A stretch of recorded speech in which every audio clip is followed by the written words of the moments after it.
All right, guys, welcome. Welcome to our weekly AA meeting. Welcome. Yeah, you guys are out there. This isn't for the, okay. Guess we're here to learn some real estate. For those of you who are new, welcome. Raise your hands if you're new. You've never been here before. A lot of new folks. This is what we expect, right? Out of 80 people, usually 20 are new. That's good. Welcome. Those of you guys who did not raise your hand, welcome back. It's good to see you guys. Happy New Year to everybody. Good to see your guys' shiny faces. This is basically what it is. It's a deals meetup. This is a very deal-centric meetup. And so a lot of times I got a little bit bored with the meetup itself, with the speakers, with this, that. And so one of the things that we did, and just to give credence where it's due, is we decided to create a deals meetup. So we decided to create a deals-focused meetup. And then we figured what we would do is we would bring everybody into the room where we could do a deal/deals, okay? And if you guys look at the stickers, the name tag stickers, we've got everybody in the room to do deals. There's only one thing that we really don't have in the room, that's deals. And so that's kind of what we've done over the last year. This is our 13th meetup. We're starting our second year. So I guess because we've gone past the 1 year mark, people are starting to take notice. So this is our second, we're into our second year now, 13th time we've done this. And so each time, guys, it gets bigger and better. You guys hopefully are doing deals amongst yourself. And as I go through the deals from last month, you'll see the disposition of those deals. Because one of the things that we like to do, guys, we are 100% above board, everything we do. Anything and everything, it's all public record. You guys can do research on us or anybody in this room. It's all above board, and that's kind of our claim to fame. Tonight, if you guys have been here in the past, you kind of know some of the subjects. First thing we're going to do, deal updates, right? We're going to go through the December deals, kind of tell you guys the disposition. There's one deal in particular in Petworth that has changed since last month. I will cover that. We're going to do spotlight success stories. I know Brandon's got something to share with the group. So if you guys done anything successful in December, please share. And then we'll get into the deal presentations. And then once we have the formal deal presentations, you guys, if you got a deal today, yesterday, and you want to do an ad hoc presentation of your deal, you're more than welcome to do that towards the end of the group. Today's deals, we've got 5 deals. We've got 2 in Northern Virginia. We've got 3 in DC. So we do have 5 new deals tonight to go along with the 11 or 12 deals that we had last month, and so we'll cover that. All right? Again, welcome. What is the Clear Sky Deals Meetup? It's basically a monthly gathering of where we do deals. Where this event started was back in, did you guys ever go to the Oxon Hill Deals Meetup with Andre Johnson? Raise your hand. Do you guys remember that meetup? Curtis, I know you do. Ed, I know you do. Jim, I know you remember. Back before COVID, Andre Johnson used to do a deals meetup, but the biggest hang up that I had of that deals meetup was that all the deals that were presented were Baltimore City. So I attended that meetup for 3 or 4 years. Sam, how many deals did we get from Andre Johnson's deals meetup? 0. Oh, you're right, 0. Did you say 0? You're right. But where we cut our teeth, guys, is we cut our teeth at that meetup on the hard money level, the asset-based lending level. Because Andre was providing the deals, but he also provided the networking for the deals, and he was giving everybody 2 free drink tickets just to show up to this meetup.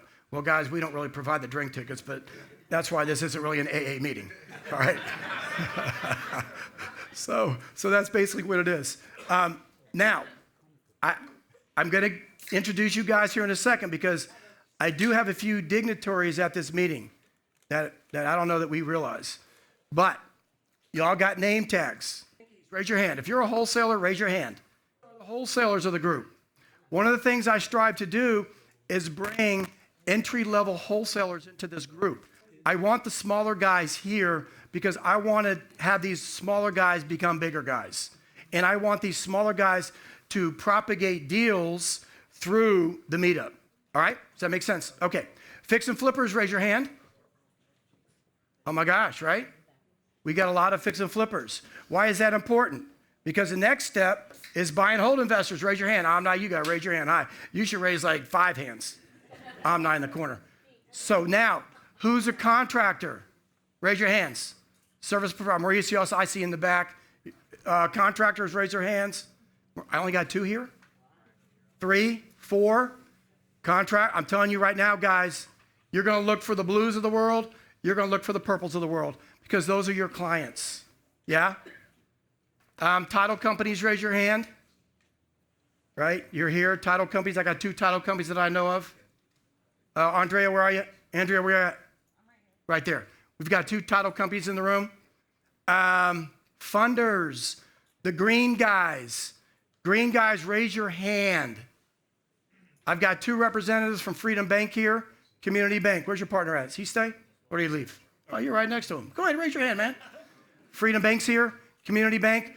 Quezzy, Joel, Corey, brokers, broker, right, Mark? Jim, direct and a broker? I got a really nice, Teresa's hard money lending. I've got a success story, guys. Let me go ahead and do out my, can I do my success story? I'm not on schedule. Edward, stand up. Edward, you now are a hard money lender, correct? Correct. Yeah. Clap for Edward. Yeah. Edward's been with us for about 1.5 years. He was one of our first students. Why did you sign up to be a student? Because I knew you guys. No, because I knew you guys had knowledge. We had worked on previous deals together, and you had a vast array of knowledge, and I knew that you guys were hard money lenders, and I wanted to become a hard money lender. Congratulations. He's wearing the green, guys. Congratulations. Thank you. Awesome. Man, I can't. Yeah. Let's see. What have I missed? Our real estate agents, raise your hand. Yeah.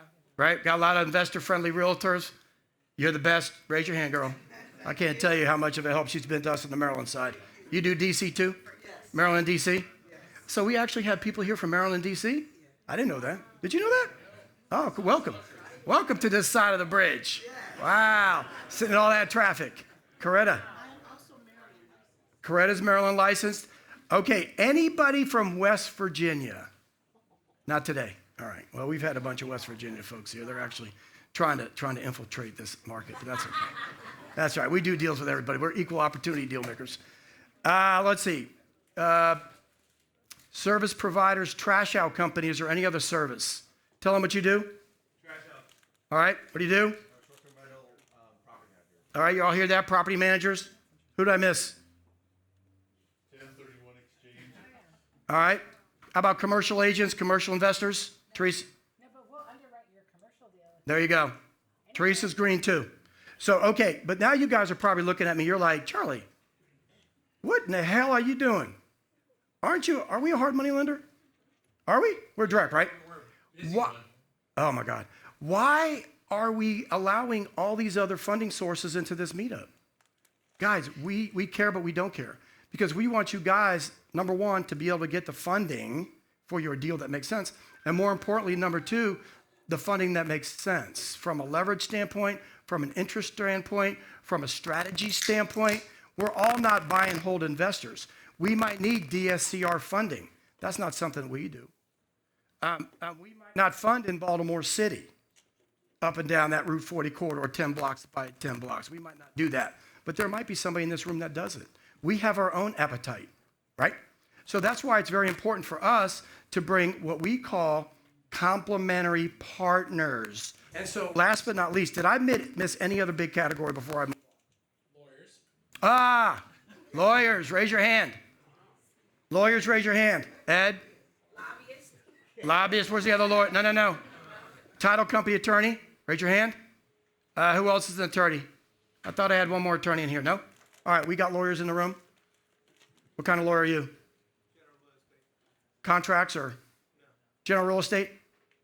So you guys might want to beeline out and talk to these lawyers. They're actually real persons, guys, and they actually answer their phones when you call. Right? So keep that in mind. Anything else? Okay. Last but not least, I gotta make 2 more introductions of the group because we, believe it or not, we have a couple of dignitaries that I call dignitaries. And my definition of that is somebody who's in the real estate investment community, and they're doing big things. And I've got two folks sitting in here that you guys probably don't know. Stacy, raise your hand. Stacy, where are you? Stacy, come on. Y'all look at Stacy. Say hi, Stacy. Come on, Stacy. What Stacy does is she runs, y'all ever heard of the Sub-2 community? Y'all do? Who hasn't heard of the Sub-2 community? Raise your hand if you haven't heard of it. It's okay, guys. You're here to be educated. I'll cover the 4 pillars here in a second. Sub-2 stands for subject to the existing mortgage. It's a way to buy real estate subject to the existing debt. Stacy runs the Sub-2 meetup groups in 5 areas, right? Delaware, Pennsylvania, DC, Maryland, and Virginia. Did I miss one? 6, right? So she's the area representative. So Nerho runs the Manassas group. And he's having a meetup on Saturday at 1 o'clock, I believe, at Keller Williams. All right? Now, the next person that you guys got to know, and he's trying to hide incognito, is, have you guys ever heard of Cash Flow Breakfast Club? You guys ever heard of Cash Flow Breakfast Club? All right, well, we're going to have the guy talk about it. Another dignitary, Omni Casey, Cash Flow Breakfast Club. Clap. Yep, Omni's here. How many cash flow breakfast clubs do you have now? 44. He's got 44 around the country. Out of the 44, how many real estate investors are affiliated with your group, including me? Close to 12,000 now? 12,000. So, if you and so why do I bring this up? Why?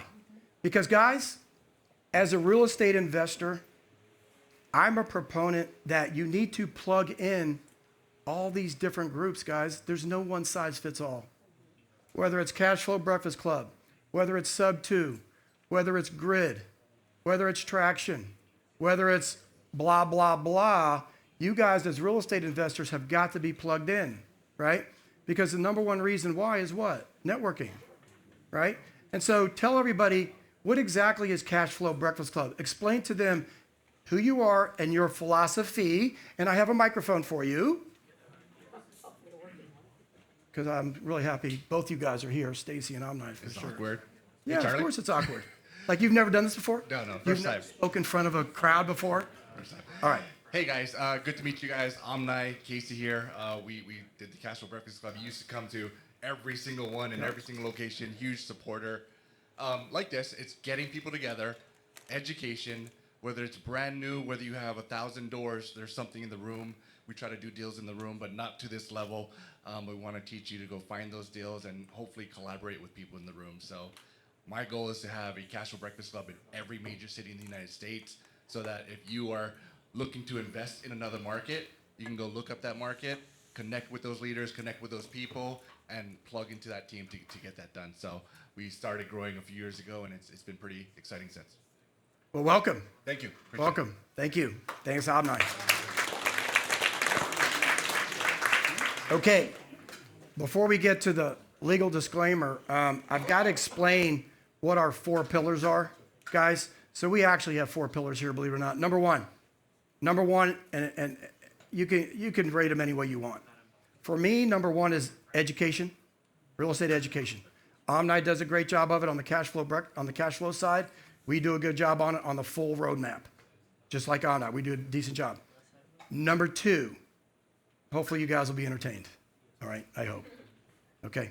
Number 3, more importantly, like Omni talked about, networking, right? We're here to networking. But number 4, though, is deals. One of the things that we don't do, you guys here have the ability to do deals, but the thing that we're going to provide you are actual deals so that you guys can look at and do. People in this group are doing deals, and they have been doing deals for quite a long time. And so we felt that in order to keep our little mini community going, and I call it a mini community because, guys, we're only in this area. We're in the DMV, basically. I know we lend in other states, but this community is only in the DMV. I don't know that we have any ambition to launch this nationwide. I don't think so, not me. I want to stay true to this area. We've been digging a big hole in this area for 20 plus years, and so we want to stay here, all right? And so deals are the main driver of this meetup, all right? All right, I can see legal disclaimer. Yeah, I got that. Ed, you got that? Yeah, it's because nothing says entertainment like disclaimers. I'll flip it from here. Okay. Yeah, so I am the lawyer. As Sam Charlie liked me to say, I'm not your lawyer, but I am a lawyer, and I'm glad we have a real estate lawyer here. That's one thing I keep kicking myself that we've not encouraged and got more people to come, because nobody really likes lawyers much until they need them, and this is an area where lawyers sometimes become a necessity and also a significant expense that you want to avoid when you can and minimize when you can't. But in any event, related to our discussion here, as it says on the slide, we always mention that we want to both disclose and disclaim. Disclose, as you can see, there's a bunch of cameras around here, videos being taken, can be used we use it online, we put it up online, we put for part of our education classes, so that we learn and we try to improve these meetups, and we appreciate the crowd keeps growing, I think, because people like what we've been working on. In terms of the disclaimer, it is a real issue that we're here about deals. And what does that mean for you? What does that mean for the people presenting? We are making essentially a platform, as Charlie's explained better than I have, for people to talk about their deals.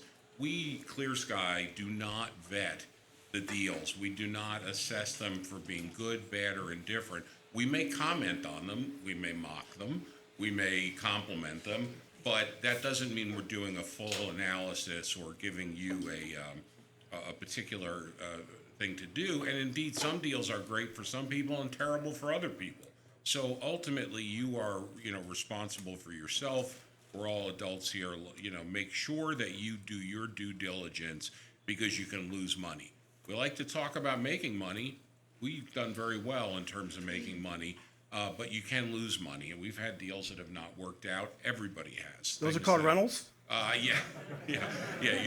DC things, whatever. We've learned a lot of what we impart is experience that sometimes has been bitterly earned. It's the ideal experience, I always told my kids, is learn from somebody else's mistakes.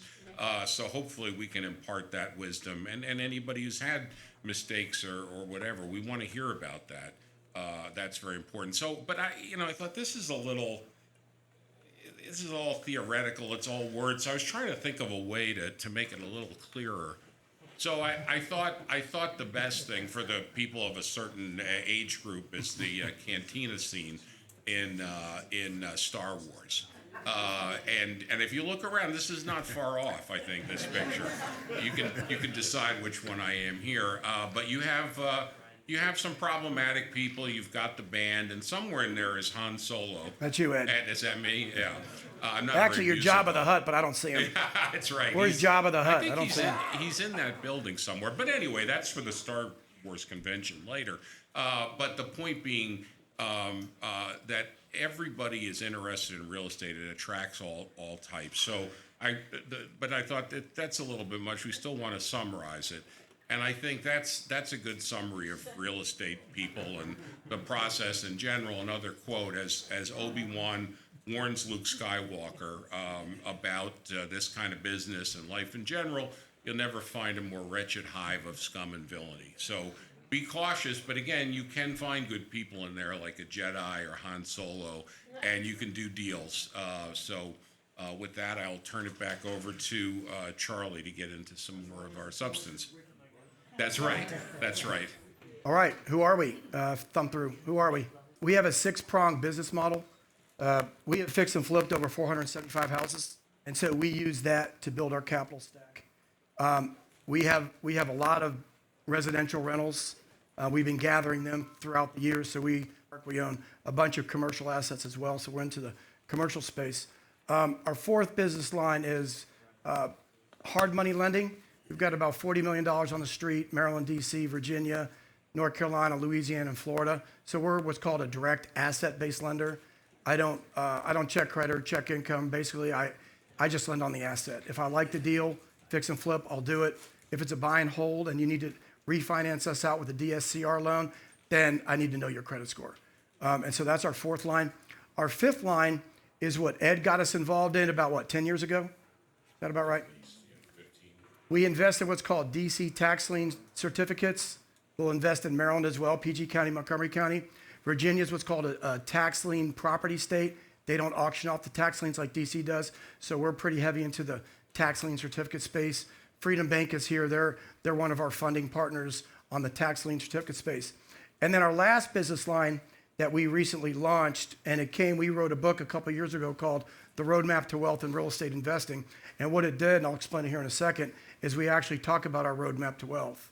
And our journey is a lot different than everybody else's journey. And we talk about how we fix and flipped houses. We're such dinosaurs, guys, that when we started into this business, there was no such thing as hard money lending. There was no such thing as wholesalers. Every property that we bought, we had to fix and flip it, and we had to go to a community bank and get a loan. What that meant was we had to come up with a 25% down payment, and we also had to cover our renovation costs. So it was a little bit more capital intensive back in the Stone Age. Courses, and fundamentals of real estate investing, financial literacy in real estate investing, how to find distressed assets. Basically, the how to find distressed asset course is our claim to fame. That's how we've amassed all these assets, was finding distressed assets, off-market distressed assets, financial distress, emotional distress, family distress, conditional distress. That's basically our claim to fame. How to find the money in real estate investing.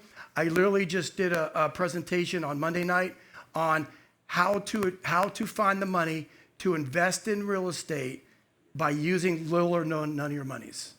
And so the categories was hard money lending, sub-2 financing, owner-held financing, DSCR financing, and assuming FHA and VA mortgages, how to combine all funding sources to acquire the property using little or none of your own money. So that was what I did Monday night. Then we got real estate wholesaling and how to fix and flip properties. The wholesaling piece and the fix and flip piece just teach you how to build your capital stack. Then once you have your capital stack built, we go into Omni Casey. That's where he comes in. How do you create all your passive income? What do you call it, Piffle? Passive income for life, right? So Omni teaches people how to buy real estate, whether it's usually residential, and how to house hack, how to VRBO, Airbnbs, how to create the cash flow of that real estate. That's what he teaches. We take it another step further, as Edward can be a testament to. We teach people how to become hard money lenders.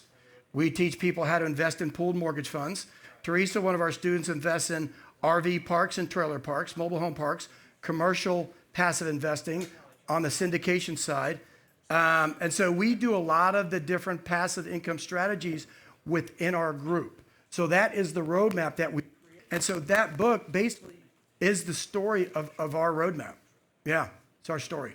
A lot of stories in there, a lot of good antidotes. This is basically the education side of it. Students, raise your hand. Existing students, raise your hand. So we got a lot of existing students in here. Lily, you're a funder too, right? Not yet. Oh my gosh, Lily. Lily's primarily a buy and hold investor, right? Muhammad's here. If you haven't met Muhammad, Lily, congratulations. Lily got another buy and hold deal, and where was it? Temple Hills. She got another Temple Hills deal. Omni would be proud of this. Omni, it's better than 100 times rents, right? 170 purchase, 30,000 reno. ARV is about what? 350? Not that high. 300? Kind of. And then what's the rents? 2,500? So you're all in about 200,000, 2,500. So that's 100 times rents. Congrats. You just got that last week. Monthly private call, weekly live group training, and online courses. We have a community where you guys can ask questions. Okay. Enough of that.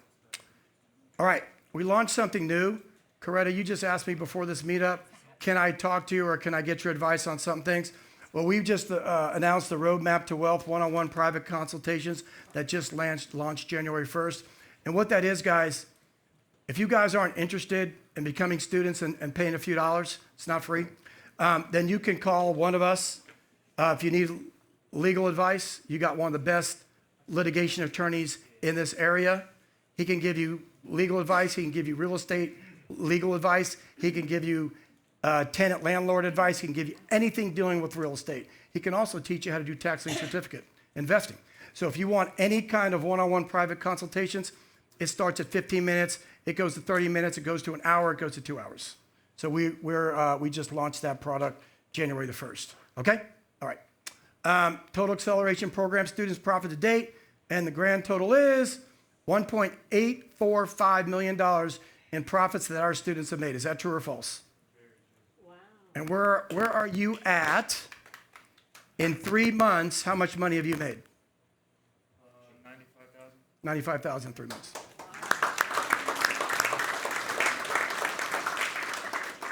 Oh, by the way, if you want to get the 3 addresses of those wholesale deals, I got them. Y'all can have them, right? All right. Should I wait for the market to go up or down before I get serious about real estate investing? What? Who said no? Actually, it's yes and no. Oh, no. The answer. I'm not. What's the answer? The answer is no, right? Get started now. Okay. I don't know if who was here either last January, February, or March? Raise your hand.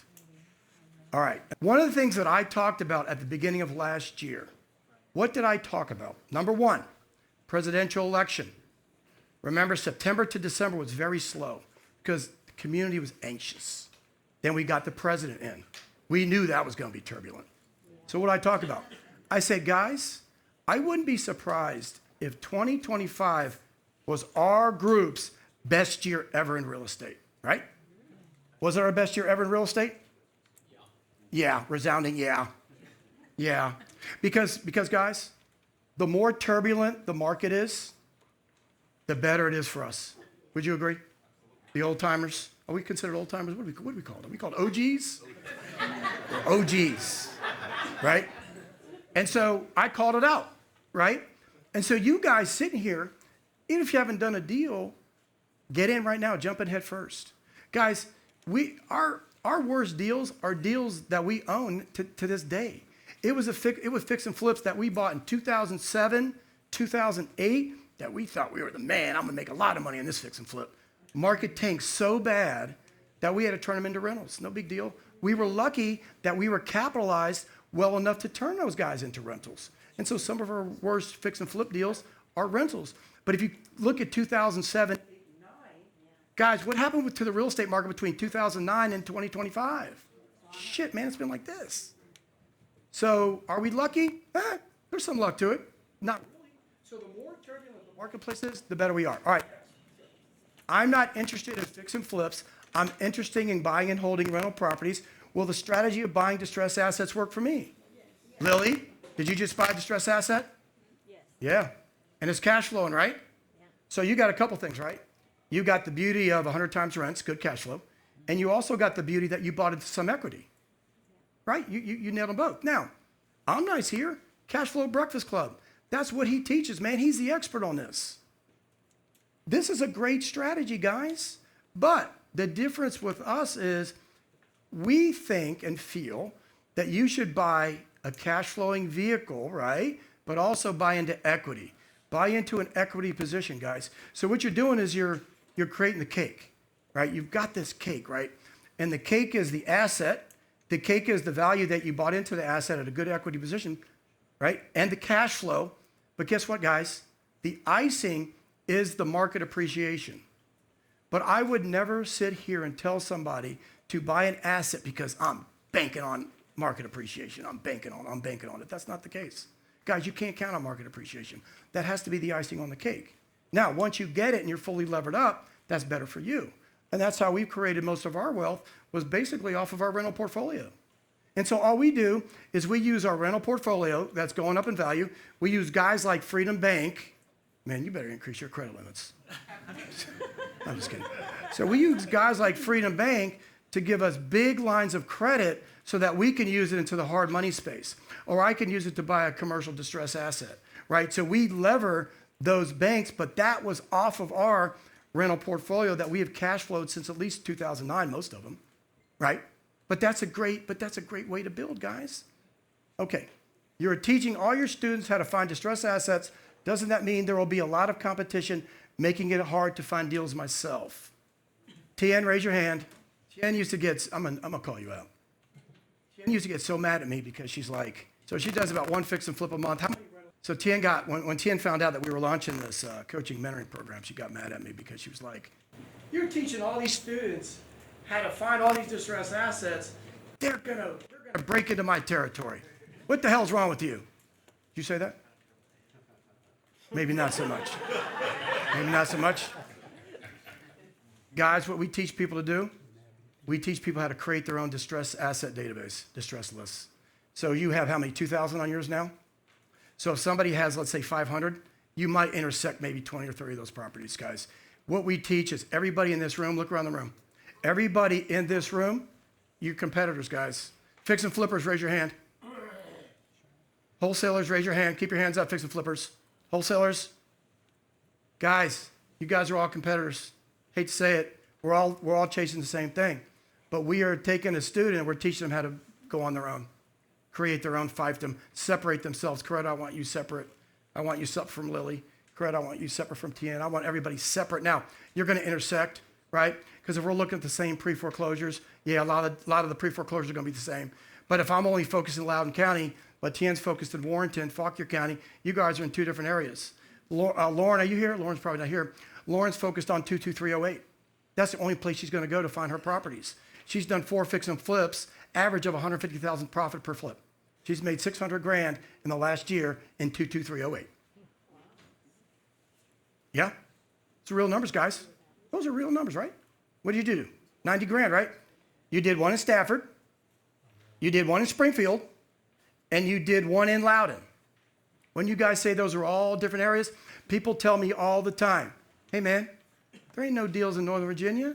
The market's on fire." Come on, man. Is that true? You finding deals? All right. Next. Mobile Home Park. Teresa, congratulations. Raise your hand. She got LOI for the mobile park home signed in Kingsport, Tennessee. Right? Congratulations. You're doing the due diligence. Waiting for him to give me his stuff. You're doing the due diligence. Give me his stuff, so. The way it works, guys, LOI into contract and there's a study period. How long is your study period? 90 days? It was 45 days. Huh? 45 days? 45 days. Teresa, do you know Omni? I do. Good. Good. Good. Okay, Teresa's doing well. Parker's Lane's another Teresa deal. She decided to keep it. She was presented last month as a wholesale deal, so she's keeping that next. Old Brentford Court. Karina, I saw you in there. Yeah, we're down to 550, but he's out of the country for a month. Okay, so this deal is at 550 now? Yeah, You still got it under control? yeah.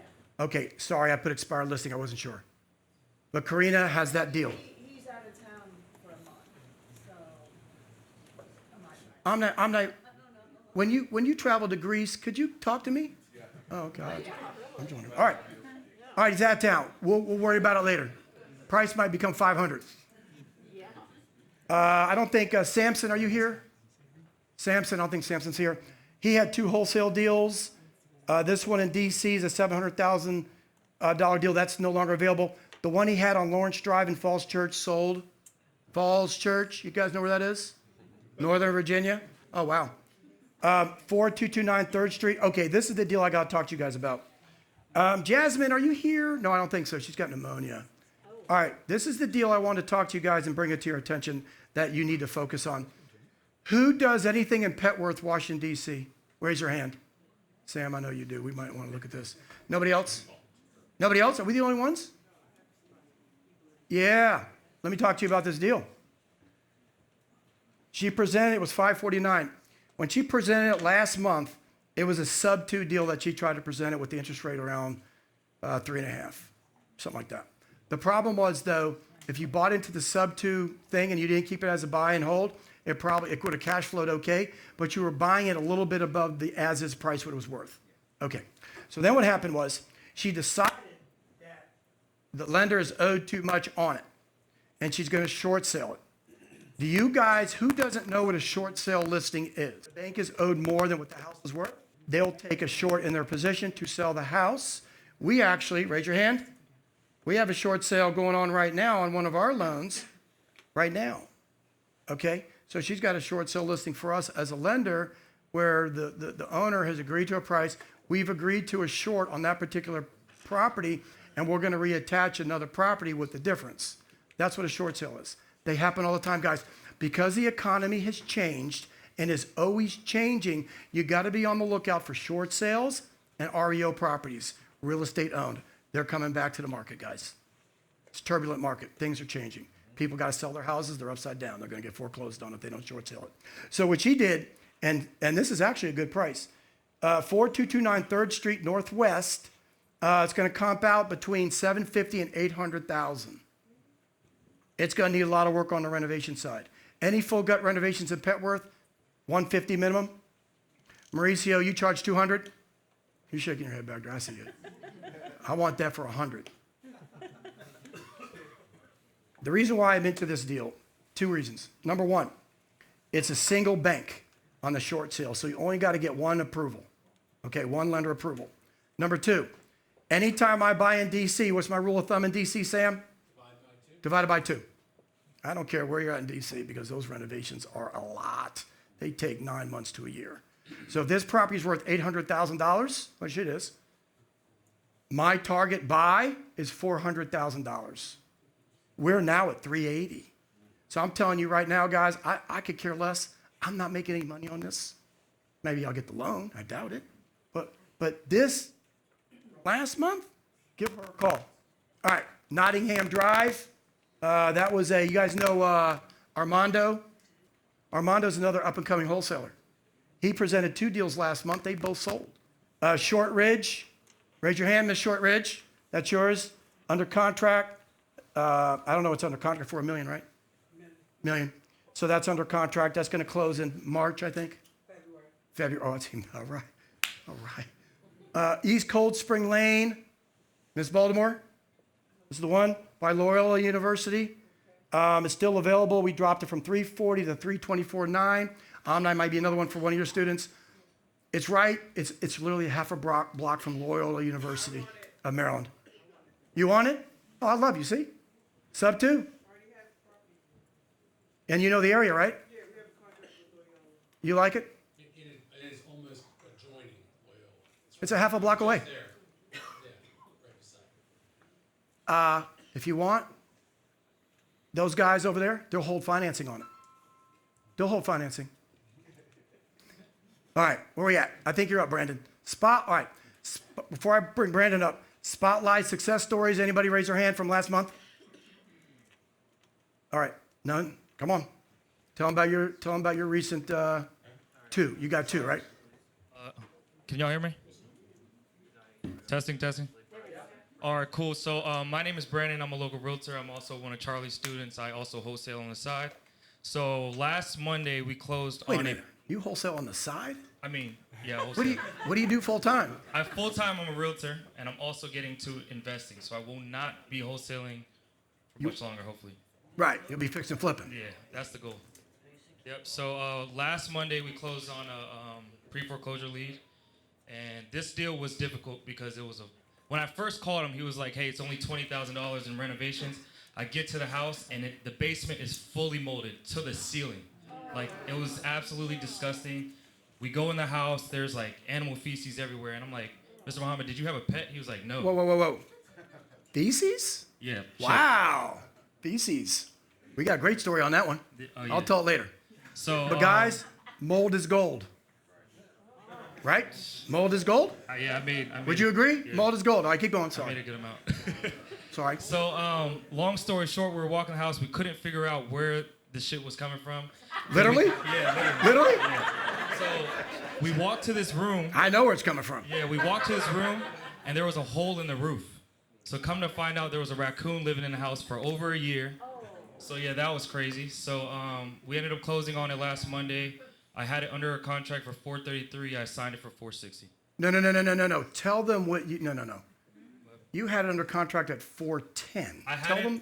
So I had it under contract at $404. Okay. Then I got it assigned at $460. Okay. Then what'd you do? But then the auction was on a Wednesday. We closed on a Monday. Okay. So things got a little bit shaky. So instead of me being greedy and trying to take the full 60 or the 55, I gave him an extra 20 to get the deal closed, and he had no problem with it.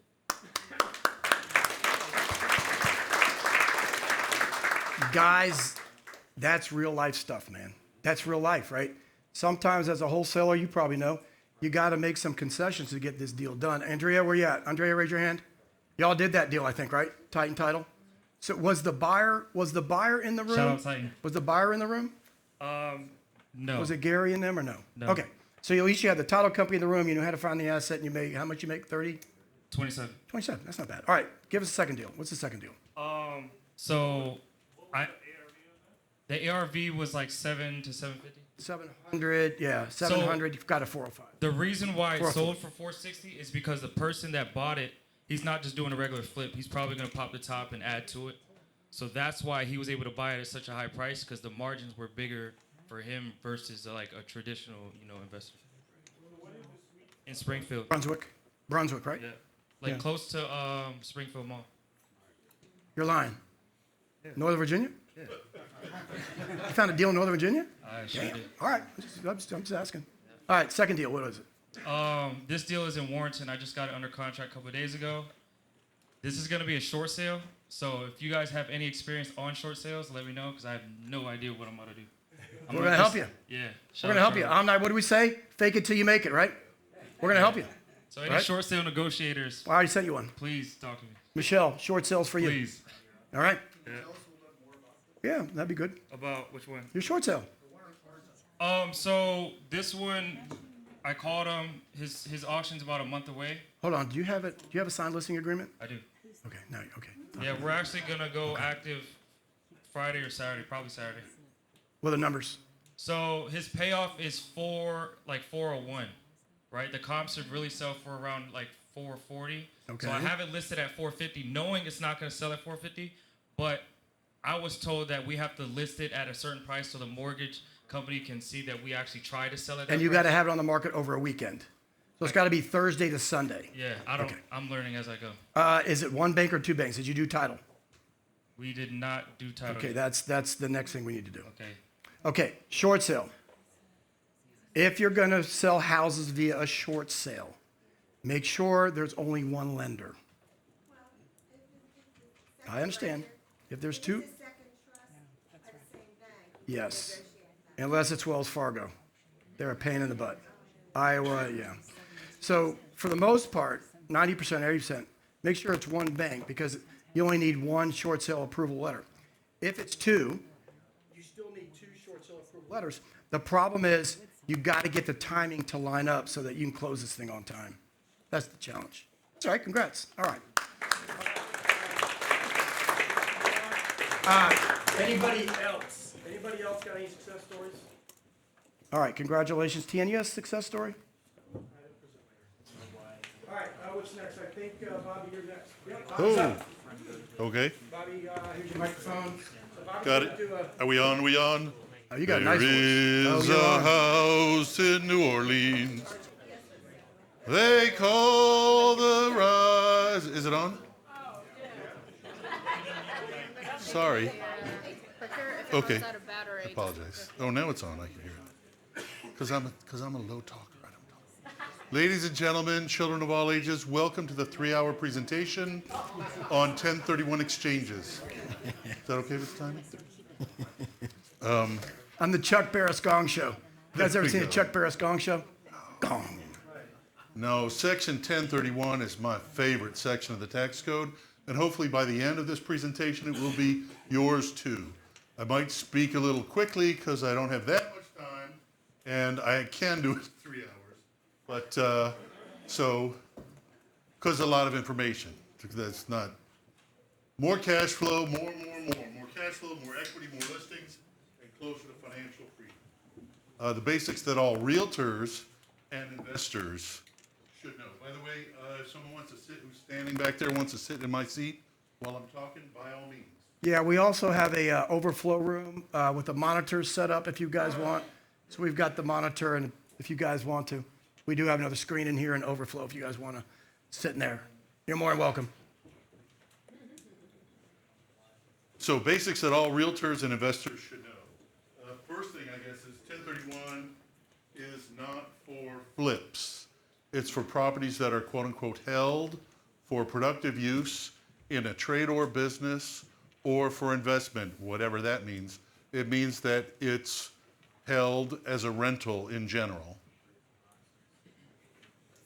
A successful 1031 exchange transforms a taxable sale into a tax-deferred exchange. It's been in the tax code for about 100 years, a little more than 100 years, but really only became mostly operative and usable by most of us maybe in the early 80s.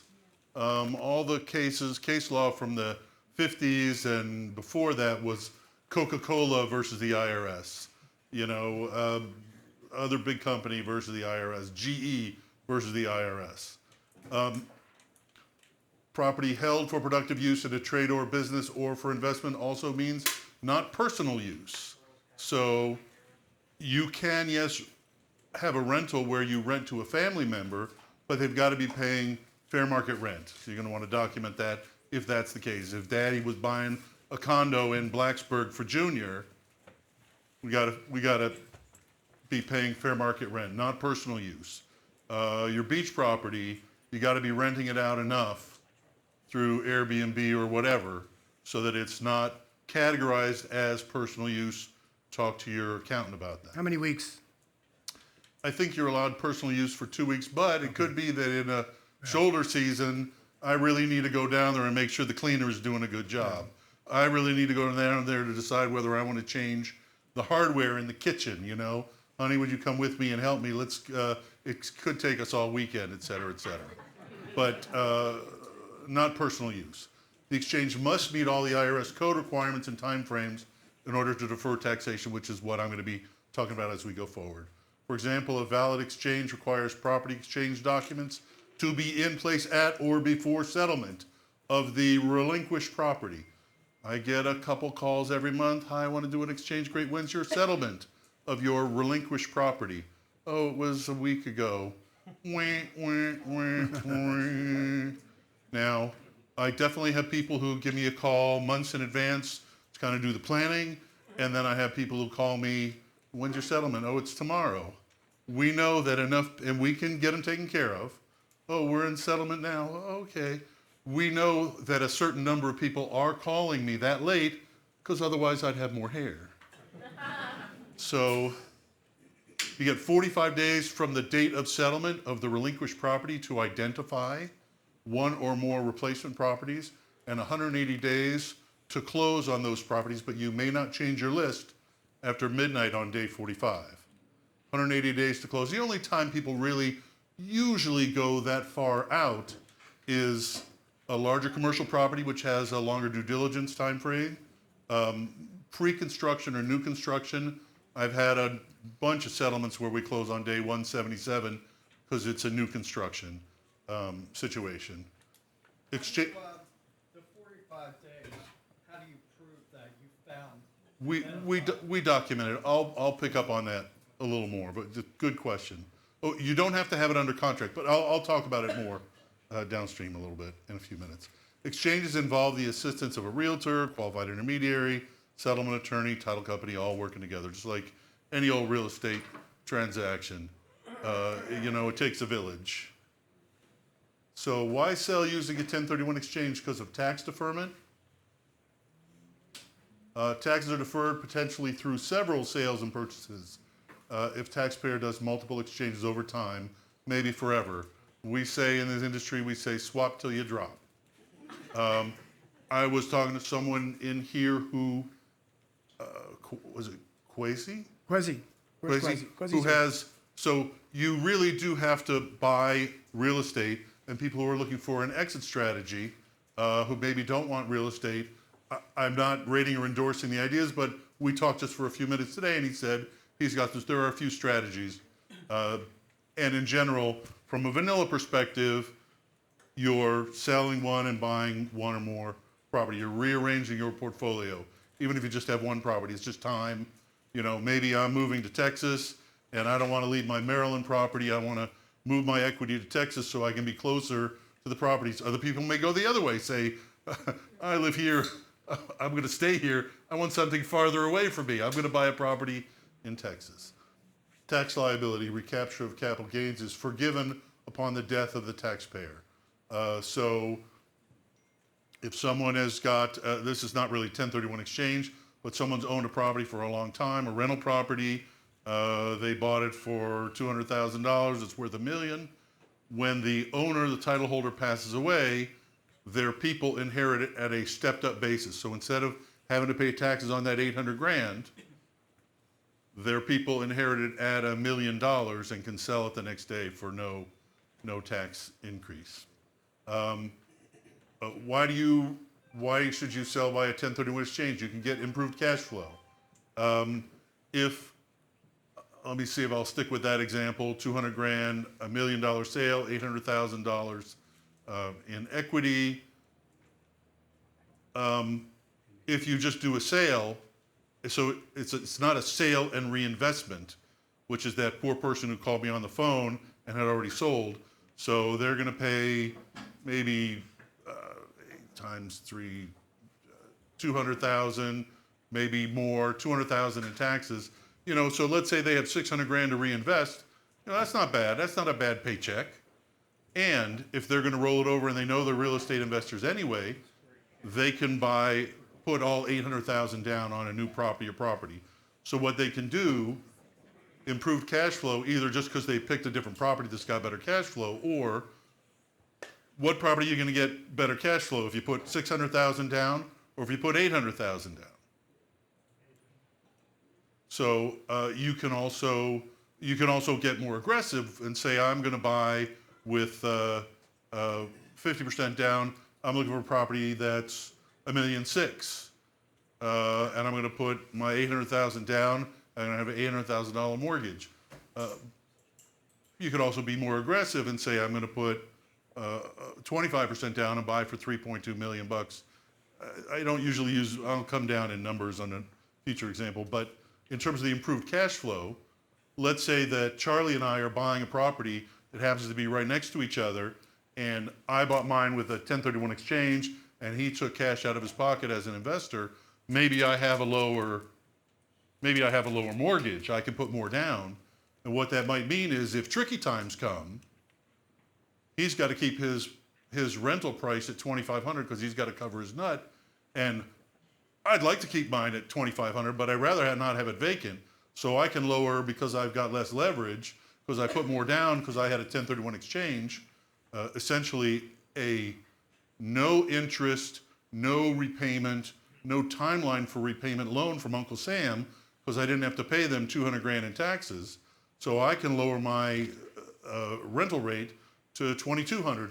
And if there are two identical properties next to each other in the same neighborhood, who's going to get rented first? The one with the lower rent. So that provides an advantage, improved cash flow. Property acquisition, I'm not really sure what I meant there. Property acquisition, it helps you with the acquired properties. You can sell one and buy 3. Investment diversification, again, you can move around the country, you can move around to a better neighborhood. Maybe some of my people are not looking for better cash flow, just want one that's going to be less headaches, an older property to a newer property, deferred maintenance to one that's in better condition. And this is a tip for wholesalers. It's an idea. You guys will let me know if it's any good idea, but maybe you can use it as a tool for your seller. If you get to a price impasse or you're building rapport for them and you really are working to help them solve a problem, this is the part that I'm not sure whether it works or not, which is you may not want to point out to them how much tax they're going to have to pay, because that might make them change their mind. I don't know that, but that's a business decision for you. If you're in an impasse and you say, gee, I guess we can't make a deal, but you say, well, what are you going to do with the money? None of your business, buddy. I don't know you. Well, the reason I'm asking is because if you wanted to buy other property, you've had this one empty for a while, but I work with other people, and I've got an investor I'm going to bring in on this. I can't go up in price, but if you do a 1031 exchange, what we could do potentially, let's say we're at 200,000, is you got no mortgage, you have 200,000, you can buy a new property that one of my people has just rehabbed and can get you a 5% cash on cash return, where you can get 10 grand, you get almost $1,000 in cash flow a month on a property that's just been rehabbed, and you can make sure that it looks good to you. I might have 2 or 3 for you to change, so I can't come up in price to 230, but let's solve your problem and get her done now. How does that sound to you? If you could be ending up in a couple of months with a property that's just been rehabbed and is throwing off, $800 a month in cash flow. Actually, and I've got a property management person. Let's put it in place. Let's package it. That's a tool for wholesalers that I don't think anybody thinks like that mostly. Don't do it wrong and pay unwanted tax. Okay, so this is the statute. I don't know if any of you guys go to church or whatever when you go and do Bible study and you read a passage from the Bible and then you spend the whole hour or 2 hours of your Bible study on that sentence. So this is the 1031 Bible. This is the statement of the statute, which says, in general, no gain or loss shall be recognized on the exchange of property held for productive use in a trade or business or for investment, if such property is exchanged solely for property of like kind, which is to be held either for productive use in a trade or business or for investment. So I'm going to talk about this for a few minutes, and then when I go to the next slides, we'll find that I've covered a fair amount of the other stuff. So no gain or loss shall be recognized in the exchange of property, talking about real property, held for productive use in a trade or business, basically a rental property. 1031 does not care about the difference between residential, commercial, industrial, multifam, mixed use. So you can sell your single fam for 700 grand and put 700 grand down on a commercial property or mixed use. You can go back and forth. Exchange solely for property of like kind. Solely, you can, yes, do a partial 1031 exchange. And you'll pay some tax on the part that you take out at settlement and put a bunch of it in. For Well, property. who in the room has done a 1031 exchange? Show of hands. Oh, there you go. Hi, Karina. That's a lot of people. Good. That's Good. it. That's a big subset. Good. So, property of like kind, which is to be held either for productive use in a trade or business or for investment. Not personal use. But remember, though, it's got to be a real estate asset. We've had people who wanted to do a 1031 exchange from a commercial residential property into our fund, pooled mortgage fund, and that's a no-no. Yeah?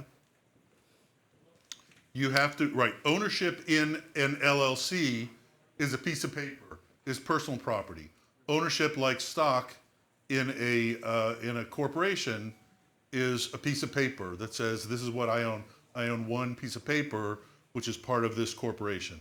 So you have to be deeded. So some things are structured, and you might even choose to do one that's structured so that the people can get an underlying either title to the property, or there's a specialty Delaware statutory trust that's been structured to allow 1031 exchanges. So why should a realtor ask every investor about a 1031 exchange? To get more listings. If there are three people talking to an investor about their listing, heaven forbid they're not just calling you up and saying, come down here right now and bring your listing package. If they're actually talking to others, but you're the only one who says, have you thought about a 1031? Maybe a 1031's for them, or maybe it's not, but you're showing them that you're adding value. You're thinking about it in a way maybe the other two are not. But what do you do with the money? Pardon? What do you do with the money? The funds are sitting in an exchange escrow account under your name, under your social security number. No, but you're the custodian of that account? Yeah. Okay. Yeah. Additional buying power, I've talked about that a little bit.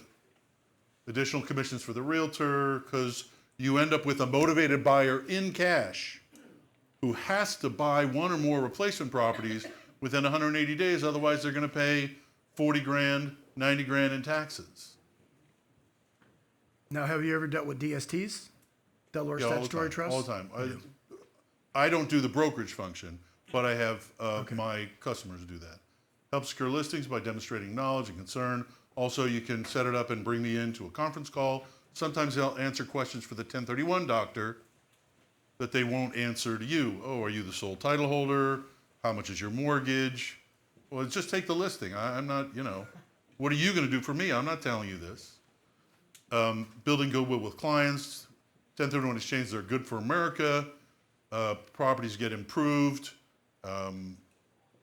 People employ contractors who will end up, buying a new truck that was built in Kenosha, Wisconsin. There you go. Good for America. What is the 1031 exchange? Some of the rules. So the taxpayer cannot have actual or constructive receipt of the funds. At settlement, the funds are wired to us, which we hold them federal 1031 as qualified intermediary for Charlie. And it's under Charlie's name, under Charlie's social security number, although he's probably got it in an LLC. Like kind, as I said, doesn't care about the difference between residential, commercial, industrial. Next rule, important rule, the same taxpayer that sells must be the taxpayer that buys. So it's more flexible than it sounds, but basically if Charlie's the title holder, then Charlie has to be the title holder of the new property. I have less time than I thought, so entities are fine, and again, we could talk about that if you've got a situation. But entities can do 1031 exchanges. In order to be, I already just did this, held for qualifying purpose, which is for productive use in a trade or business for investment. Time limits, 45 days to identify, 180 days to close on the replacement property or properties. You may not change your list after 45 days, after midnight on day 45, which has to be sent to us in writing, uniquely identifying the property, signed, dated, and received by us. Identify is less than having it under contract. You do not have to have the property under contract. You simply are giving us, let's say, 1 or 2 or 3 addresses. And you may not change that list. So if this gentleman has a list, but he doesn't have it under contract, and this gentleman gets it under contract the next day, he's out of luck. He can't buy that property.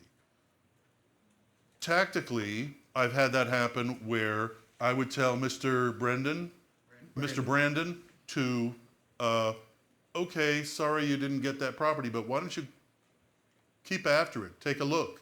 Call him up in 3 weeks, call him up in 3 weeks.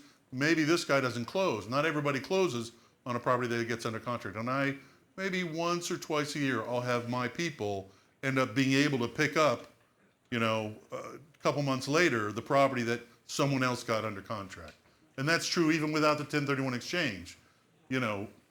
Keep asking.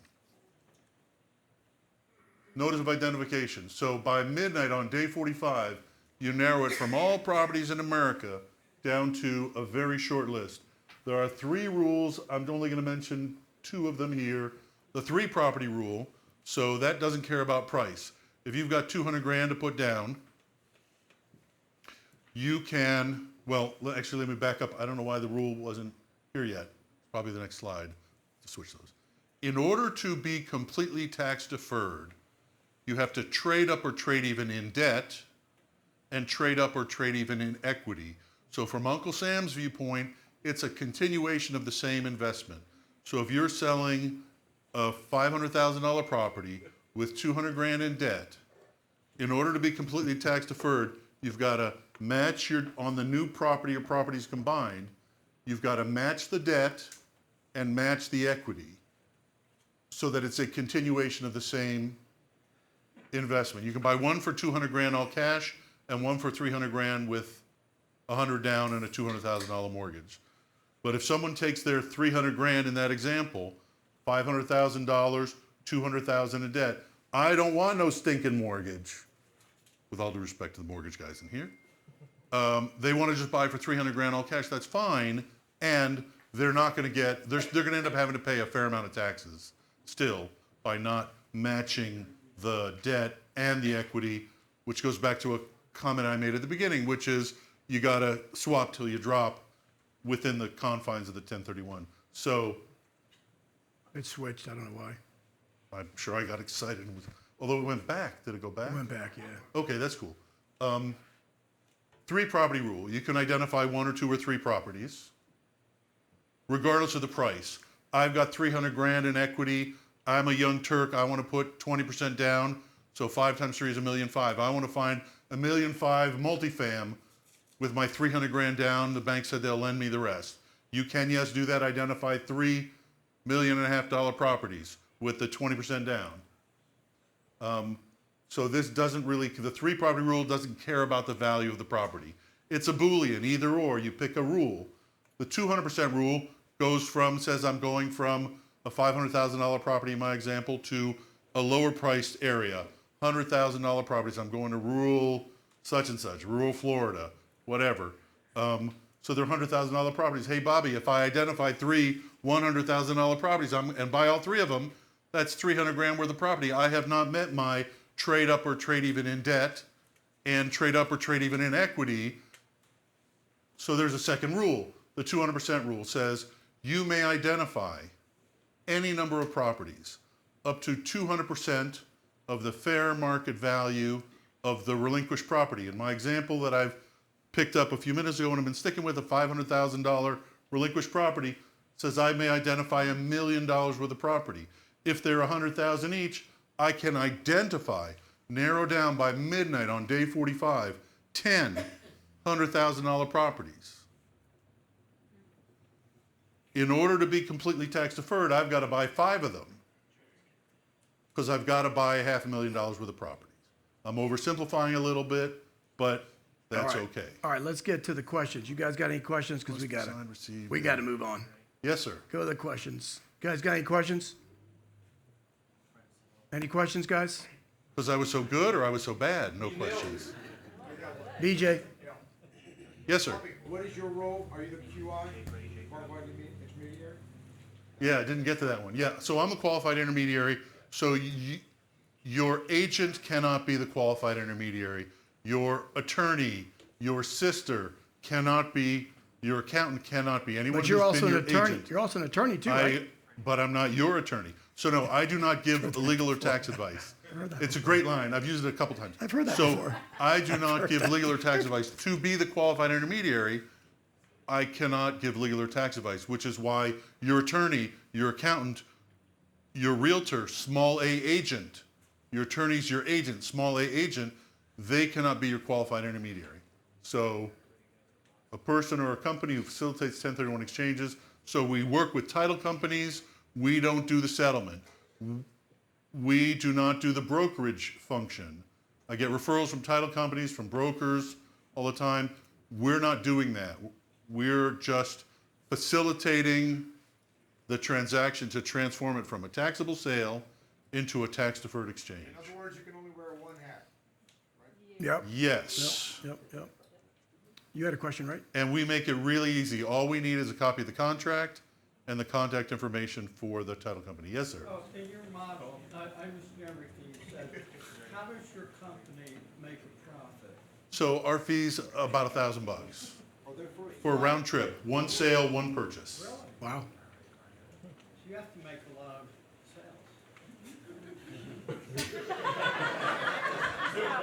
sales. We're paying the rent. We're paying the rent. I've been doing it for more than 20 years. And there were some sketchy years back there in 2011. Yeah. All right, Question, yes, two sir. more questions. Mohammed and what's your name? Rose. Rose, you two, and then we'll gotta get going. 25 to 3 properties within 45 days. Yes. After, like, when you're ready to close, this property is not available. I look. SOL, which is why I said you're just out of luck. To identify it by midnight on day 45, you do not have to have it under contract. But in the real world, so our requirement, the bar for just putting it on a list is very low. You're putting it on the list, you're signing it, you're sending it. That's fine. It's identified. But you have to act in the real world. You have to go and go get her done. Go get it under contract. And then Tian. Yeah, when you said you have to match the debt and the equity, does that mean that the 30 years start again on that debt? That's a good question. So the way I think of it is no is the answer. So on a 1031 exchange, $500,000 property, let's say that it had a $200,000 basis. If I'm going and taking the $300,000 in equity and putting it down on a new $1 million property, I'm going to have 2 properties on my Schedule E. The first $500,000 is going to have that $200,000 basis in its 12th year or whatever the rental property that I sold as my relinquished property had. Then the second $500,000 will get a new start of the 30-year, 27.5 year, whatever, with a $500,000 basis. Thank you. Where's your contact slide? Here we go. Keep going, contact. All right, There you there he go. is. Bobby Levinson, 202-494-2700. Yep. If you guys And I've got- enjoyed it, are you going to be here after the meetup? Yeah. He's going to be here, guys. Yep. Thank you, Here. man. He's going to be here, guys. Okay. To respect everybody's time, we're going to go right into the deals part of the meetup, just so you guys can see what's going on. And so we're going to jump right into the deals. Maybe we'll cover this next time. I don't know. It all depends on what we have as a topic. And sorry that we went a little bit late, guys, but we really got to get into the deals part of this. All right, deals presentation. For those of you who are here for the first time, we do not vet the actual deal itself, but what we vet is we vet the control of the deal. So either you're a listing agent or broker, either you're a wholesaler that has the deal under contract, either you're a limited partner or a general partner in the syndication, either you're an owner. So we vet that part of the deal to make sure whoever is presenting the deal has it under control. Now, the actual substance of the deal, whether or not we think it's a good deal or not, we're not going to give our opinion on the deal. Okay? Just so you guys understand that. We could give you our opinion tomorrow or the next day, but we're not going to do that here. All right? First deal. Matt Cockerham's his name. Matt, are you here? Oh, good. Oh, I didn't see you. Great. It's on Matt. Awesome. Matt, and then we got Tien. Keep me out. I love Appreciate this. it, Charlie. Do we have graphics as well? Yes. Okay. We got it all. Okay. I am the listing agent on this property, and before I show you the property itself, I wanted to show you something that just happened in the community in the last 60 days. So this is an identical model down in Prince William. You can see here in October, on the 15th, it actually was listed as a distressed property or had a lot of deferred maintenance at $400. It went for $450 cash. And then 2 months later, came back on the market. For some reason, they withdrew it and then put it back in. I'm not sure exactly what happened there. But it is now under contract. Actually went under contract on Christmas Day. It looks like they ratified it at $650. So sold in October for $450. Under contract now at $650. I did talk to the listing agent. They were on the market here 4 days. They were on the market here about 9 days. And they did go a little bit above list. She couldn't tell me exactly what, but they did go a little bit above list on the renovated. And so go back. property. What's your asking price on this guy? The one they sold theirs at $450, on listed at $400, sold at $450. There they are under contract at $650. And so my asking price, I'm going to go back. Go back. Yeah, the small one. The small one. Keep going. Keep going. Keep going to the. This is mine. What do you want to say? Want me to say? Go to the first slide. Yep. There you go. Okay. So we are going to list an identical model, 1,800 square foot above grade, unfinished lower level, and we're listing at $445. It's 0.20 miles away. And it's from, off market, right? Right now, it's off market. Okay. I am limited with respect to what I can do as far as the address right now because I can't promote it as coming soon just yet. But my hope today was to present it to you, and if you guys want to get first access as soon as I get in there, my address, email, and phone number is there at the top. And also to explain this part of it, it is a court-ordered sale. It's a court-ordered So what sale. does that mean? One party wants to sell it, one party doesn't want to sell it. A lot of times it's a divorce situation. They've assigned what's called a special commissioner. So there's an attorney involved that is responsible for making sure the sale happens. And I don't have all the details, but generally one of the owners, at least one of the owners, does not want to sell, and the court is saying you must sell. Is it occupied? I believe it is occupied, Okay. yes. It was built. We should have a tax record. Go through hold one on, more. I have it right here, Mom. I think we have a tax record, right, Sarah? Flip it one time. We got a tax record here. Keep going. There's a tax record. Is this a similar model as this? Well, I guess we didn't put a tax record in. Sarah, next tax record, Sarah.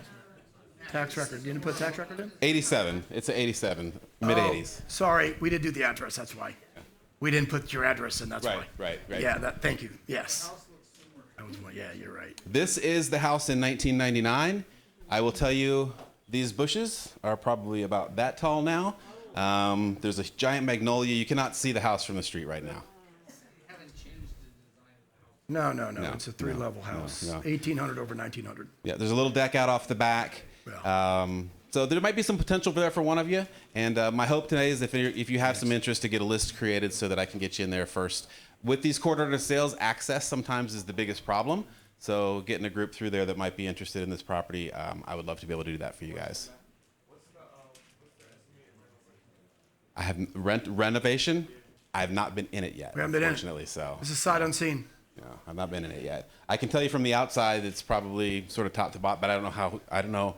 You got feces or whatever's going on in there. So Feces. We talked about I know, that, well, right? that's his favorite word today. So That's I wanted right. to throw I like it that. back at him. We're going to talk about the circle of life here in a second. Yeah. I'll I've talk not about been that. in it yet. That's another disclosure. I've not Circle been of in it life, yet. guys. Oh yeah. Just looking to create a list of people who might be interested, and I'd love to get you guys in there. Thank Any you. questions?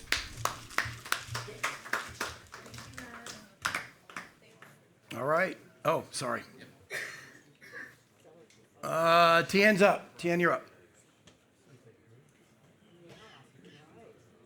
We have another deal. This is close to Matt's as well. Matt's is in Dale City. Hers is in Dale City. Oh no, where are you going? Over here. Oh shit! Can you fit through there? Do you want this? No, I'm Okay. good.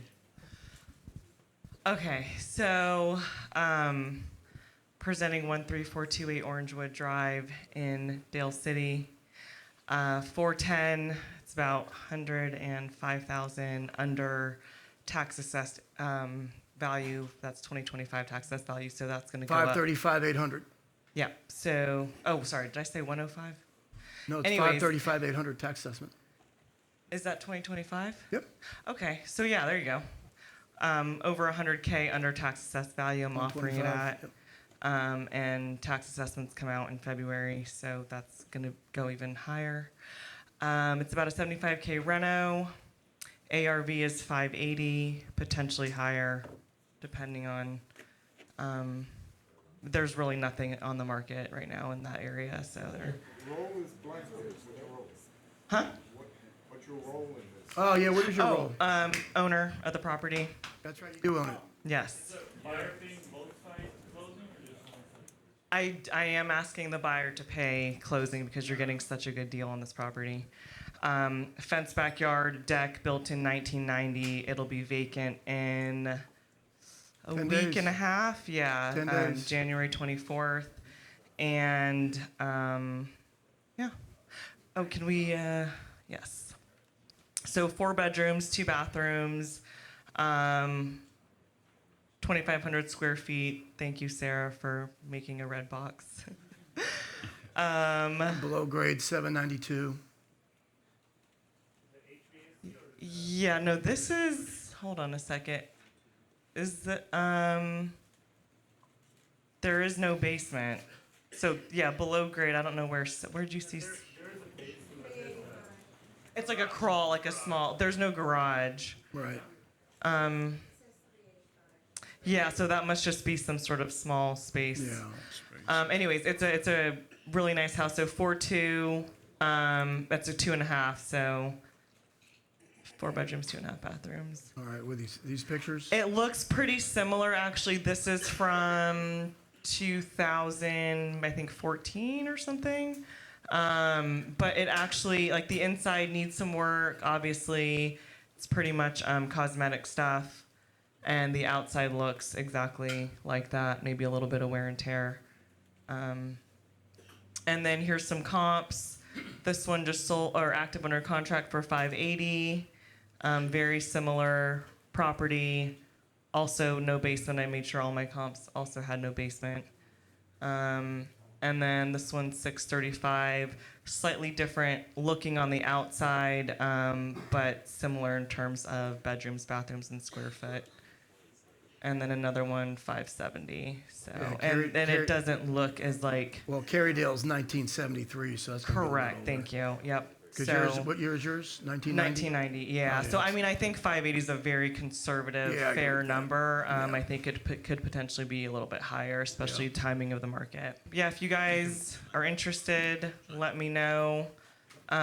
Just take a picture of this. My contact info is on there. And questions. So I would like to get offers in like by this weekend, like Sunday. That way we can get closed, and whoever takes possession of it after me can have And the possession. ask is 410? Yeah. Okay. Yeah, because I want whoever gets possession to have it as soon as they move out. So. No restrictions on showings? Huh? No restrictions on showings? If it just depends on the offers that come in, I'm happy to wait and show it till after they move out, but I can't have people going through while they're still moving out. Yep. Yep, that's it. Anything else? Curtis? Oh. Oh, okay. Okay, no, that's a good question. Thank you for that. Oh, that's great.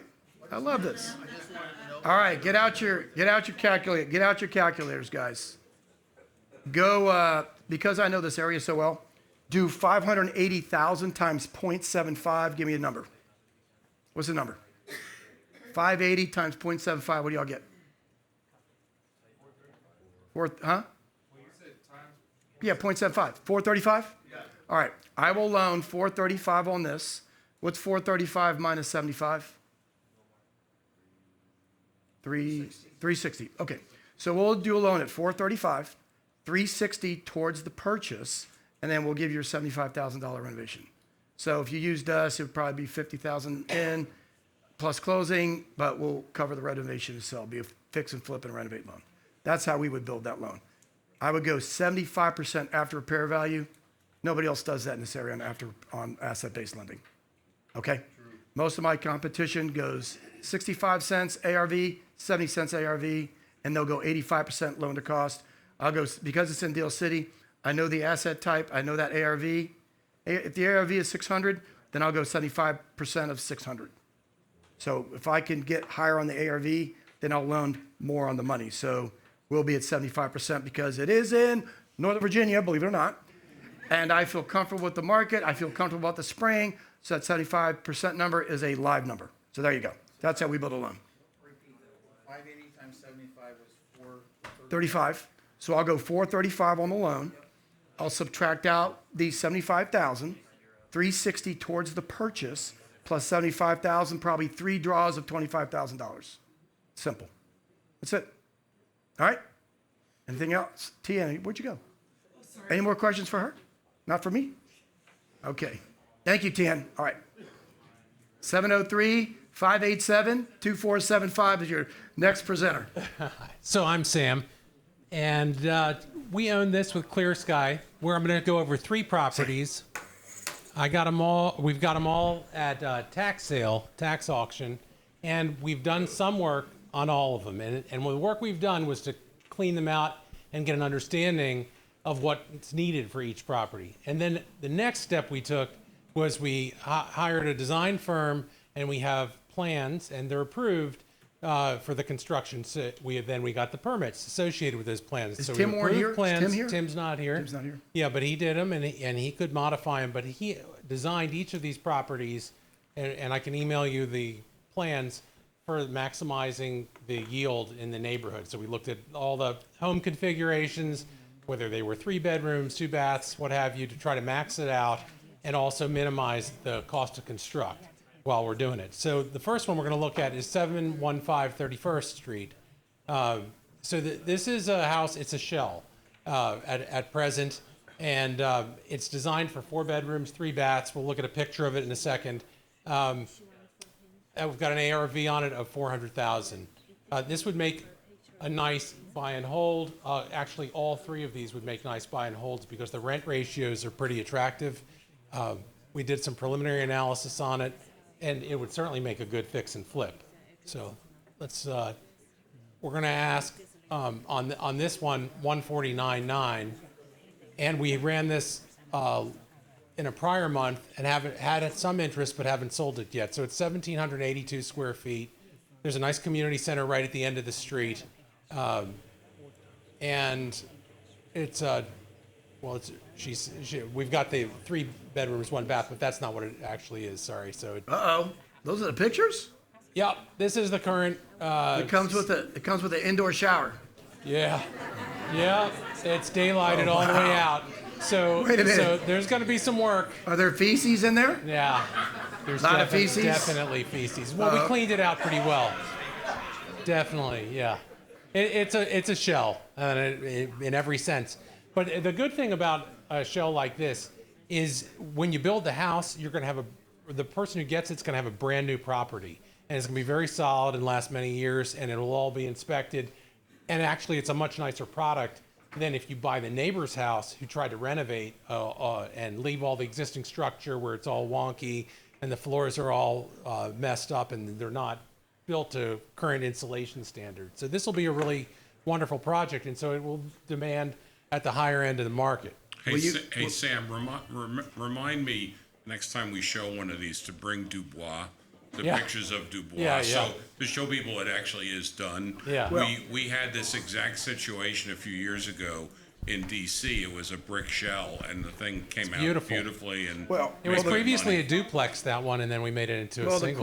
The question I got for you guys is, will you guys lend against this? Oh, most definitely. Oh, okay. Most definitely. So you'll lend against it. All right. Yeah. So you wouldn't have to bring too much to the deal as long as you've got a good licensed contractor that's the key. to do this work. This isn't something you take on without a lot Now, of I have knowledge another or a question. good contractor. I have another question. I'm sitting in this audience, and I see that you work for Clear Sky, right? Yeah. Yeah, I work for Clear Sky. And you've got 3 properties. Why don't you guys Well, want we to have take a lot this on? more than 3 properties because Ed's a winner at the tax sale, and he left with like 20 this year. Right. And So if we you- have a lot of properties. Right. And So a lot of guys- contractors are working on them. Guys, the issue with us is there's money to be made in these properties, but we're selling them because we have so many projects in DC right now. As Sam said, we got 20 blighted properties. We're in Maurice. Are you still here, Maurice? He's over there. Yeah. Maurice, where are you? Maurice in the other room. Why aren't you working, Maurice? We can, believe it or not. What do you do? Get going. Yeah.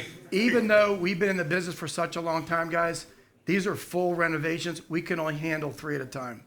And so these properties are sitting there. So either we're going to eventually so the get to taxes it. will accrue if we don't Yeah, we're move going to out on eventually them. get to it, Yeah. or we're going to sell it. And Well, y'all and can make this the money. is a good callback to the disclosure thing that for why do people sell things, right? Particularly we're experienced, other people, TN, we're looking at our best dollar. And so if we paid attention to this, we could make money on it. But if you don't pay attention to it, you can lose money. So that's why I say some deals are really bad for some people. There are some people in this room that this would be a disaster to buy. Right, yeah. I wouldn't do it. And there are some people, particularly if you have connections with a contractor, it can be a good deal.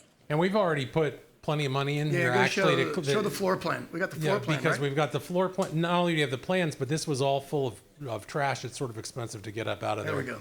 So we've got a permit, we've got floor plan. It's sort of a nice house because it has a walkout basement. You got indoor shower. Indoor shower. Showers all the time there. Yeah. Indoor pool. I think, given that we have 3, And you're going to do all 3? Yeah, we're going to do the next one. Okay. 3428 24th Street.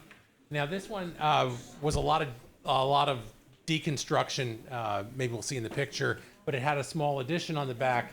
Our vision for it is going to have a deck on it in order to preserve the main house, but also maximize our return, because building the addition all over again wouldn't be really cost justified in our view. We did, Ed and I examined the comps on this today, pretty good detail. I beat you up on this one because I want you to build it for me. Yeah, Maurice, you hear that? He's already torn part of it down.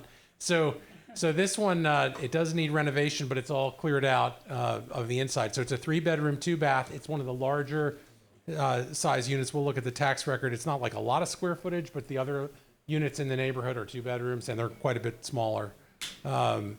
So we've got a total square footage of 1552 shown here on the tax And it's a record. 3-level, right? So 2 bedrooms, Yeah. 1 bath. What are our plans doing? 4 bedrooms, 3 baths? Let's take a look. 4 bedrooms. So here's the house now. We knocked the back of it off, which was a bad addition, basically, which is designed now to be a deck. It's going to go over the foundation to save money, so you don't have to spend money to terminate the foundation. It is a dark picture, but it's all cleared out of the inside. Yeah. And then the floor plan, we Let's have see the floor plan. So we got the floor plan. So we have two. We have a bedroom in the basement, Bedroom 3. and then a family room down there too. So a 3 bed, you're going from a 2-1 to 3 bedroom, 2 bath? Yeah, 3 bath. Yeah. 2.5 bath. So in DC, guys, it's a square footage play. So all the comps and everything, you know, right? You wholesale in DC? Raise your hand. Don't you wholesale in DC? Yeah. Raise your hand. Another wholesaler. He wholesales in DC. So if you guys are interested in DC, he's a wholesaler. So he knows what he's doing. All right. So the value here, a lot of the value we're conveying are these plans and this permit, so you can just start work like with immediacy instead of taking months and months of carrying this thing with interest and taxes accruing. Well, and another thing, I think that Tim is Whoops, sorry. Tim's valuable, and Let's our go experience backwards. is good about there's plans and then there's plans. There's Right. plans that we spent a lot of time, this in particular, we were editing, going back and forth to make a layout that sells in this sort of area. And so that's an important thing to do, not only to have plans, but we think these are good plans, so it's important. Most definitely. Yeah. So, can you go back to your numbers or like you're trying to sell it for and so forth? So that's like $345 price plus renovation cost, and the ARV is $400. Are any of those numbers off? Because that only leaves like $50,000 for all your transaction fees, for the fees for the loan, for selling with the broker. That's a good question. That's a good question. So we'd leave it to you to make an evaluation of the scope of work. We were trying to be conservative with our numbers, so if we're going to finance it, we want to represent to what we think is reasonable. Yeah. So Yeah. There's no spread. There's no spread for that. not on that one, not a huge spread. Yeah, but that price it's our best offer anyway. Yeah, So for sure. So Mead Street is an interesting property. I'll show you a picture. It's a single family house. I was talking to a gentleman tonight. He knows Mead. Rents on this street run about $5,000 a month. So it's not bad. And we use the existing space to make it a 3 bedroom, 2 bath. And it is stabilized because we went in there. It was in pretty rough shape. Not only did we gut it, but we got rid of like an oil tank and fixed up stuff in the backyard. So this thing is pretty much stabilized. The front wall that people have in the city was repaired as well. And isn't Sam on this and the prior one, the renovation cost has not been reduced for what we've already spent? Correct. As I recall. This is the remaining renovation. This is the remaining amount, or no? Or I thought this one, that was the total. Well, But I think in you any event, got to evaluate what you want to do with it, how thorough a job. I mean, you need to do a thorough job, but how high end you want to do the finishes and so forth on this one. Right. any other questions? So I Mead got Street, let's questions. hear some pictures here. So we've got the siding in order, and we've cleaned it completely out. So it's just ready to go for your contractors to come in there and frame it up and get it going. You could probably complete this in 60 days from the day you start. Since you got funded, are they gonna reduce that tax rate down from about $27,000 a year? Yeah, so you can get this one is a vacant status on this particular property, is that correct, Ed? You went from Yes. blighted. So you went from blighted to it vacant. doesn't have the vacant exception yet. So either I'll put it in the MLS and use the listing to create the vacant exception, which will bring us to the normal tax rate, and that large tax rate number will go away. Or we'll use that building permit and put it into the vacant exception rate. So we can use either one of those as a submission to normalize the rate. So With both the- this and 24th Street will be a 1B regular tax rate, because the vacant exception's easy to get. The hard thing is getting them out of blight, and both of these are out of blight. That's why the outside has basically been redone on this. That's why these are painted, even though they're boarded up. If those aren't painted, there'll be a blight status. You can't have like loose gutters and so forth. So, all right. So let's see what else we You got a question there. Got a question? Your divide by two rule, was that specifically for Petworth or DC in general? I like it for DC in general. For DC in general. Now these something products like are this, being delivered with the plans and ready and cleaned out. So you're having a little bit of an elevation there because you don't have the holding costs or the risk of not getting the plans approved. These plans take a couple, 3 months generally. Yeah. It also depends too. One of the things you guys got to keep an eye on is this thing called HPAP in DC. So HPAP is the first time home buyers program, fully funded. So that's who your buyer is going to be is called Often. HPAP buyer. So But there are a lot of programs other than HPAP. Yeah. We've sold them to other Make sure it's- firefighters and so forth. Use all kinds make of sure they're programs. funded. Yeah. Well, and this is actually an interesting thing generally. I've always liked in DC entry level and everywhere entry level products. So people who want to buy a house or feel they have to buy a house, this is the level that you can start at. And it's not somebody, and it's a bigger market to some extent than somebody who's, well, I could buy an $800,000 or $1 million house or whatever. They have a lot more choice, and there's a smaller pool of buyers in many ways. So starter properties are pretty good. All right. Okay. All right. Turn it over. All right. Any other questions, guys, before we get into our next segment? Thank you, bud. All right. This is the section of the meetup where, we're trying to be sensitive to everyone's time. If you have a deal that you want to present, obviously it's not in a formal standpoint like the charts, raise your hand. I got a microphone. Come up and present your deal. It could be a buy and hold. It could be a fix and flip. If you're looking to get financing or funding on a deal, if you've got a syndication you need to raise money for, anything that's come across your table the last couple days, come on up and present. All right? Any takers? Nobody want to come up? Anybody else? Anybody? Bob, you want to come up? I'll talk to you about one deal that I wasn't going to do it, but I'll go ahead and do it anyway. Richard Yoon sent this deal. You guys know Richard? His number is, what's his number? 703-283-3743. He's got a deal, 1853 Ontario Place Northwest. It's in Mount Pleasant. It's a Yeah, it's nice. It's a semi-detached end unit, 3,500 square feet. It's got a basement accessory dwelling unit. Asking price is a lot. I didn't say that. Asking price is $1.15 million. There's comps that support anywhere between 1.8 and 2.2 million. The renovation's probably going to be $250,000 to $300,000. Again, 1853 Ontario Place Northwest. Richard Yoon. If you guys need his number, I can give it to you again. If anyone's interested.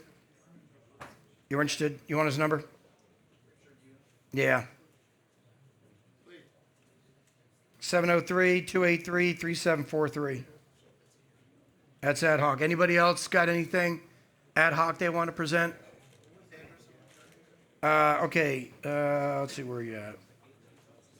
Yeah, address 1853 Ontario Place Northwest. Okay, semi-detached end unit. Semi-detached, guys, for you Virginia people, is a duplex, but it's big, 3,500 total square feet. Okay? So call Richard. That's all I got on ad hoc. Anybody else got anything else? All right, before we adjourn, any other questions, comments, concerns? Great meetup. Well, thank you for that. What we really appreciate, guys, if you guys can give us feedback on anything that happened in the meetup, something you want to see changed. One of the changes somebody presented to me was they want us to do the deals section first. Can't do it, guys. We want you guys to stay for the duration. We don't want us doing the deals, you guys leave. So that's not happening. But any comments, concerns, or suggestions, please let us know. It's 8:45. We got you out of here before 9 o'clock. See you next month. I think we have our next month. We have a podcast. I stink at this. And then next meetup, February 11th. See you in February, guys. I ain't gonna lie, I was nervous.